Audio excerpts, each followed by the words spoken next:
Next week, Adam Ant breaks a 4-year silence with the release of his 8th album called Wonderful. He's just finished a triumphant series of UK concerts, and he joins me now. Adam, welcome.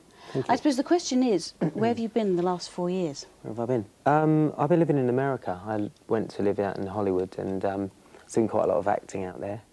And all the while, you know, You've got a great lineup of co-stars, haven't you? There's Sharon Stone and Harry Dean Stanton, I was reading. Tom Hull. So, yeah, I think I've just been wanting to sort of learn about it, learn the ropes. And I think one way of doing it is learning, I mean, I'm in a class there. I was in a class there for 4 years.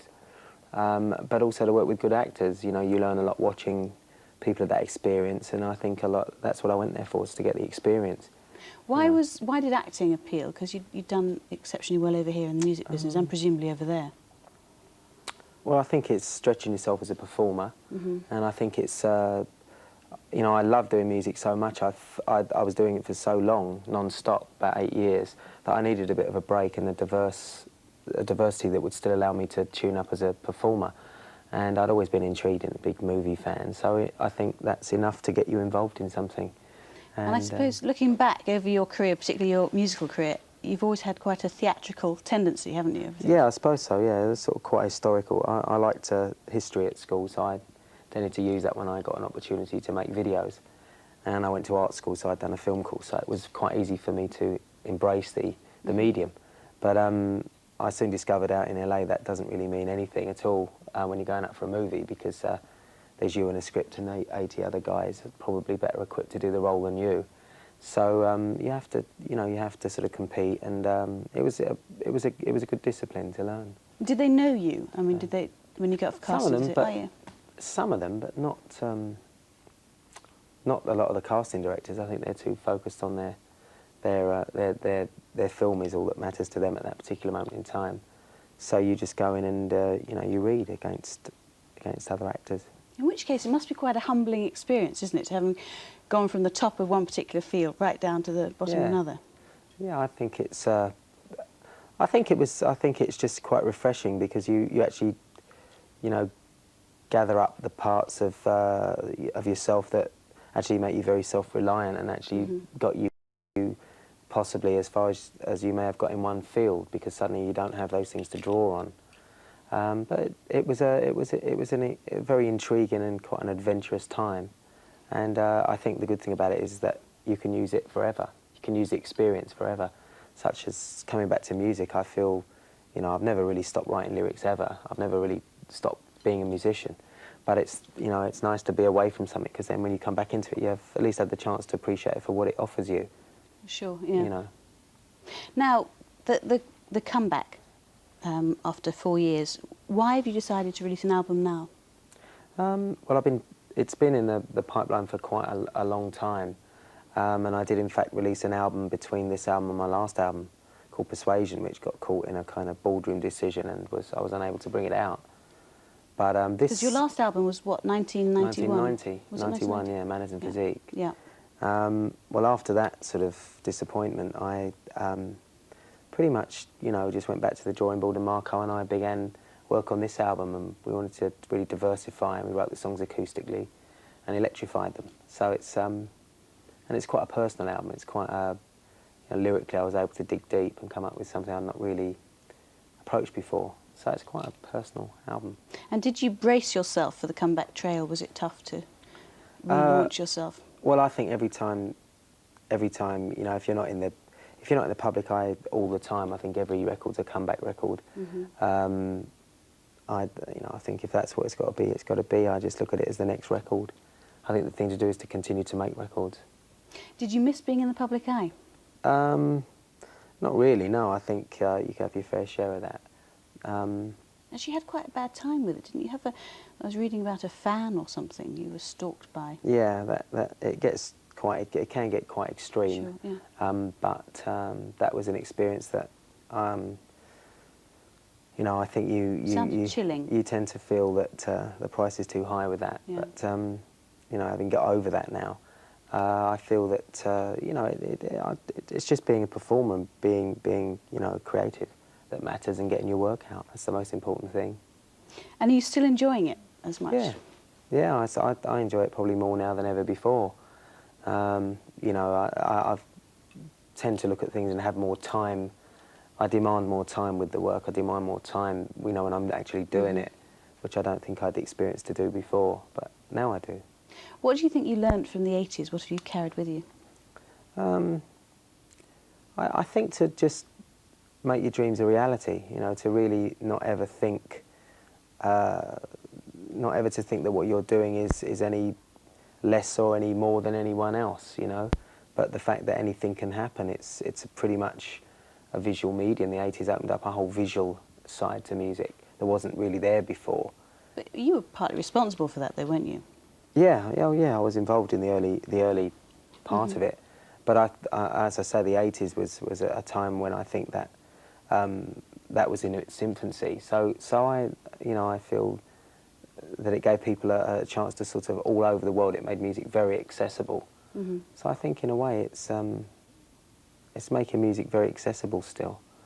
When you look back to the 80s and the days of Prince Charming and Kings of the Wild Frontier, are you still proud of those, or do they embarrass you? Does that image thing? Oh yeah, I never put a record out unless I love it. So for me to say anything about anything I've done before that wasn't, that was, you know, I mean, obviously I'm never really satisfied with anything. You can't really think, oh well, everything was absolutely perfect to every degree, but there does come a point you have to go with what you have. And I, you know, I always put out my best effort and my most excitable, that I was the most excited about. So I still think that, you know, to second guess yourself, to second guess your work is a bit of a minefield. So I don't even want to entertain that. I mean, I had fun doing them, and It always looked like you were having fun, yeah. Yeah, you know, I think, you know, that there are the challenges to find different ways of having fun, and to not repeat yourself, and to move with every album, make each album a new beginning. What do you think typifies Wonderful? I think it's really just extremely. I mean, I'm writing songs before. I think I use a presentation as a kind of a defensive device, as something that was kind of quite an attacking thing. This is it was quite external. This is quite, you know, personal, internal kind of feeling. And are you less image conscious now? Because I see the face paints have gone. I always used to copy them. Oh. You Sure, don't do look that. pretty good in them as well. I tried. I did my best. Not as good as you, I have to say. But No, I think that you know, you do something that's right for the time. I mean, to me, every album is very logical. You know, it had a particular look, still does, a look, a sound, an identity of its own that makes it different from the one before. That isn't everybody's cup of tea. A lot of people like to pretty much keep the same formula and just modify it by a different producer or different, change the sound, make it a bit heavier or a bit lighter. But I really made a real, you know, with every album, an attempt to start from scratch. And this one really is, because I think of the acoustic element in it. it sounds pretty good, I have to Probably say. noticeable more. Now, you wrote most of this with your colleague of some time, Marco, Marco who's with you with the Ants. To what do you attribute the longevity of your relationship with him? How come it survived? Because I think we both come from a very similar background. We're both big Sex Pistols fans, and we have very similar interests. You know, sort of quite a glam background. You know, Roxy Music and T-Rex and all that business. And but we really know what we really sort of knew what we didn't want to do. We didn't want to make, you know, just records that sound like other people, and we didn't want to make the same record over and over again. So with that in mind, we could at least go in a room with a start of something that at least hope to do something, a hybrid, something a bit of a, you know, a mixture. And, you know, sometimes it works. So I think when you have we also decided to make it very much a partnership of, you know, in the sense that, you know, we go in and we write together, come hell or high water. So we managed to sustain that. Is he still with you on stage? Yeah, we just did this this British thing over in Scotland and Ireland and here in London. And got some very good notices, I saw. Yeah, it was great on stage. We got a 6-piece band, 2 drummers, and Marco was You're still dancing as well? It's totally off. Yeah, oh yeah, still moving around, you know, but presenting really pretty much a piece of every album with the new stuff, you know, showcase. Yeah, that's interesting. I mean, because a lot of people, having had that sort of break and done other things, would come back and kind of be a bit dismissive of the old stuff. But I noticed that quite a lot of the reviewers picked up on the fact that you were quite happy to play, you know, from Kings of the Wild Frontier and... Oh, yeah, yeah. I mean, I think if you enjoy something, you should do it. Those songs, I think, when you have a song, it doesn't matter how old the song is, you breathe life into it with the instrumentation, with the new players, with the new energy and passion that lineup give you. And I don't like to go and... I personally, you know, when I go and see an artist, I want to hear the music that's got me into them as well as the new stuff. Mm-hmm.